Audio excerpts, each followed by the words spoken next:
Gotta get this up high for me.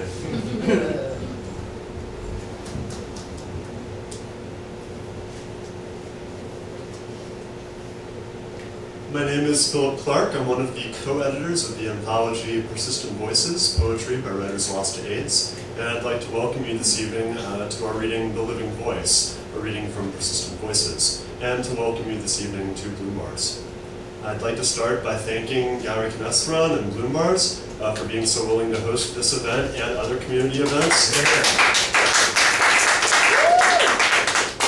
Bloombars is a fantastic grassroots community art space. There's programming here every night of the week. Wonderful place to come, and I'm very pleased to bring Persistent Voices over the Bloombars this evening. I'd also like to thank Dwayne Lawson-Brown from Metro Teen AIDS for coming to speak about HIV in the city and the current state of HIV/AIDS.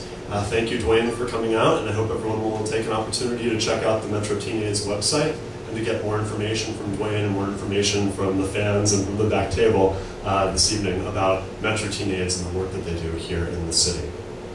And finally, I'd like to thank you for coming out on this hot, muggy, swampy DC night.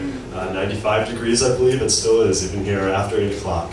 So thank you very much for braving the heat and grabbing a fan and coming out to hear some of the poems from Persistent Voices. Before we begin on this 30th anniversary of the first news reports of the disease that would come to be known as AIDS, I'd like to first ask for just a moment of silence for all those people who have struggled, who have lost their lives, and who continue to struggle with HIV/AIDS every day in this 2011, 30 years into the epidemic.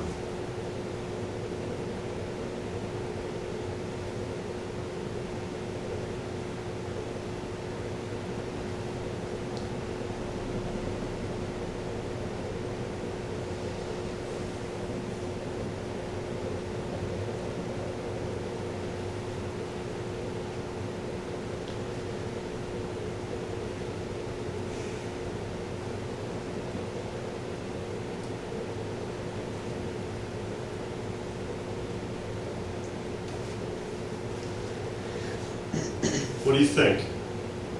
Do we look alike? This is Tim Dlugos.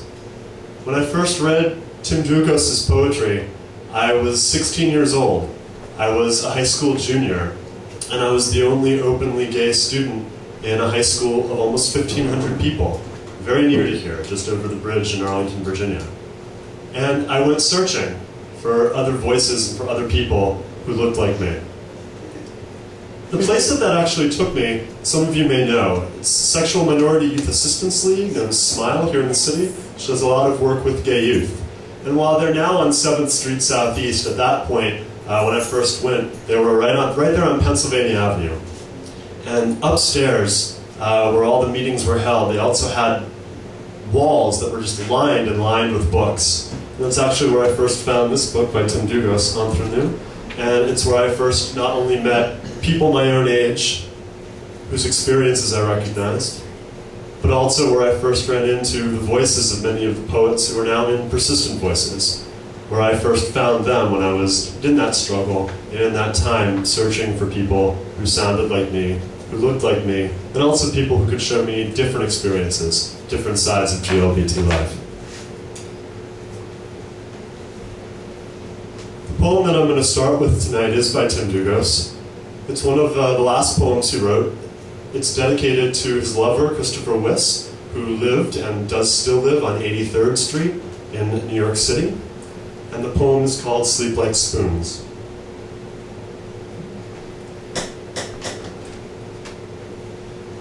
There is a bed on 83rd, which like a Gileadic balm can soothe the soul. I lay me down to sleep there, and to find the calm that lives within your shoulder blade, beneath the cool and freckled skin that makes my midnights white as those in settings Scandinavian, where cry of loon and forest sighs, not car alarms and salsa beat, drift upward through the window cracks and mitigate the summer heat. No way to mute the blaring horns, nor open hearts that don't discern the trove of tenderness within the tangled postures lovers learn in sex and rest, limbs juxtaposed, exhaustion mingled with delight. We close our eyes and sleep like spoons inside the silver chest of night.